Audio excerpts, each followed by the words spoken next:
जय हिंद मित्रों। त्योहारों के इस मौसम में जब चुनाव आ जाते हैं तो यकायक यूं लगने लग जाता है कि एक साथ बहुत सारे त्योहार आ गए हों और त्योहारों की शक्ल आ गई हो। त्योहारों की अवधि भी बढ़ जाती है। क्यों दीपावली 5 दिवसीय पर्व माना जाता है, लेकिन इस बार लगता है कि दीपावली लगभग 15 दिन का पर्व है, या यूं कहिए उससे भी आगे का है, जब तक कि चुनाव परिणाम नहीं आ जाते। दीपावली के अवसर पर इस बार रामाश्यामा के अलावा आज एक जो नई चीज देखने को मिली वो चुनावी चर्चाओं को रूप में देखने को मिली। चुनावी चर्चाएं लोग त्योहारों के साथ भी करते हुए नजर आए और त्योहार का एक बड़ा फायदा उन लोगों ने भी खूब उठाया जो इन चुनाव में पूरी तरह संलग्न है, पूरी तरह लगे हुए हैं, चाहे वे राजनीतिक दल हो, उनके कार्यकर्ता हो, पदाधिकारी हो, सदस्य हो या फिर आम मतदाता हो। दरअसल आम मतदाता को चुनाव का सिलसिला जो शुरू होता है, जो ये प्रक्रिया शुरू होती है, तो यकायक उससे लगने लग जाता है कि वह बेहद महत्वपूर्ण आदमी हो गया है। उसे और उसकी जो राय है, जो परामर्श है, जो उसकी सोच है, जो समझ है, उसको भी वेटेज मिलने लग जाता है। और जब भी जो ही कोई उससे पूछता है कि हाँ भाई साहब बताओ काय चाल रहे चुनाव में था कि उड़ी काय लहर चाल रही है, तो यकायक वह चौराहे का चाणक्य बन जाता है और अपनी समझ में लंबा संभव विश्लेषण देने लग जाता है। दरअसल चुनाव में हर आदमी का अपना विश्लेषण होता है और ये सारे विश्लेषण मिलकर ही एक नतीजे पर हम लोग पहुंच पाते हैं और एक गूंज, एक प्रतिध्वनि निकलती है। इस दीपावली के पर्व में भी लोगों ने यही मालूम करने की कोशिश की कि आखिर क्या गूंज निकल रही है, किसके पक्ष में माहौल बन रहा है, कौन सा दल बाजी मार रहा है या कौन पीछे रह रहा है।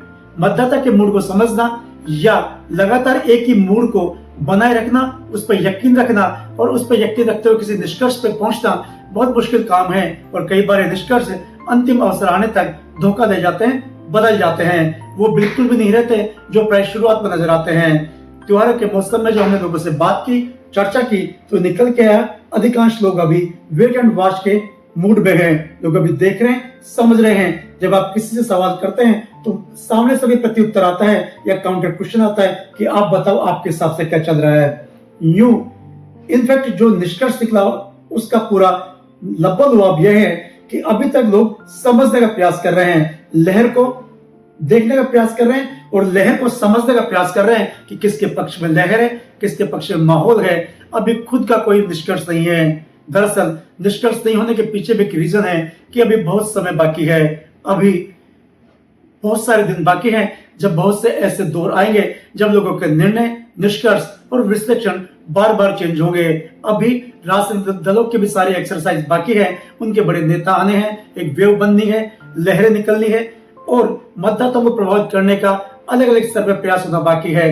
ये सब प्रयास अभी तक नहीं हुए हैं। संभवतः यही एक कारण है कि लोग अभी तक किसी भी निष्कर्ष पर नहीं पहुंचे हैं और मतदाता के साथ साथ राजनीतिक दल, उनके प्रतिनिधि, उनके पदाधिकारी और उनके सर्वेयर सब इस समय कंफ्यूजन की स्थिति में हैं। कोई भी दावे के साथ नहीं कह सकता कि कौन राजनीतिक दल बढ़त में है या कौन आगे चल रहा है या कौन पिछड़ रहा है।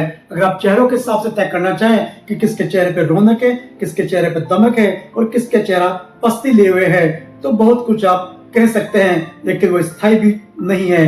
वो अस्थायी भाव है, थकावट हो सकती है, ऊब हो सकती है और प्रथम चरण की जो मारामारी है, असमंजस होता है, उसकी वजह से हो सकती है। फिलहाल दोसा का मतदाता, विधानसभा क्षेत्र का मतदाता क्या सोच रहा है, इसको लेकर हमें अलग अलग वर्गीकरण करना पड़ेगा। हमें ग्रामीण और शहरी मतदाताओं में अंतर करना पड़ेगा, मुद्दों के हिसाब से वर्गीकरण करना पड़ेगा, वर्ग और समाज के हिसाब से वर्गीकरण करना पड़ेगा।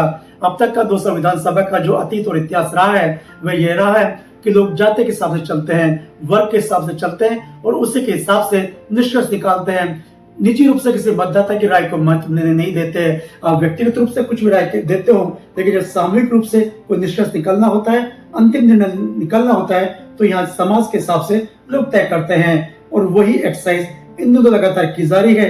समाज के हिसाब से लोग यह मान के चल रहे हैं कि इस जाति के, इस समाज के मतदाता पूरे वहां जा रहे हैं या आधे यहाँ जा रहे हैं या इतने प्रतिशत उस तरफ जा रहे हैं, इतने प्रतिशत इस तरफ आ रहे हैं। इस हिसाब से लोग अपने अपने विश्लेषण निकाल रहे हैं। लेकिन अभी अगर आप किसी अंतिम राय में पहुंचना चाहते हैं तो बहुत जल्दी है, वेट एंड वॉच की स्थिति पर हमें रहना होगा।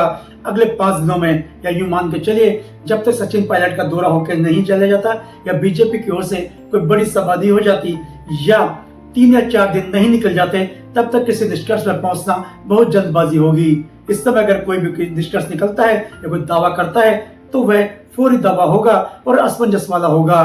तो मतदाताओं के मूड को भांपता हुआ दौसा विधानसभा क्षेत्र से आपके लिए लगातार चुनाव रिपोर्ट बनाता हुआ, चुनाव सर्वे को आप तक पहुंचाता हुआ, मतदाता के मूड को समझकर विश्लेषण करके आप लोगों तक ले जाता हुआ मैं सुनील सत्यवादी।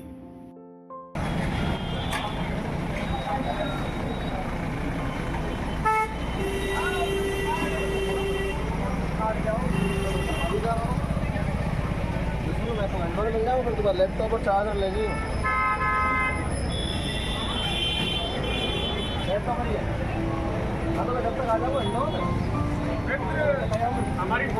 मित्र मिलो तो सही घंटी भैया।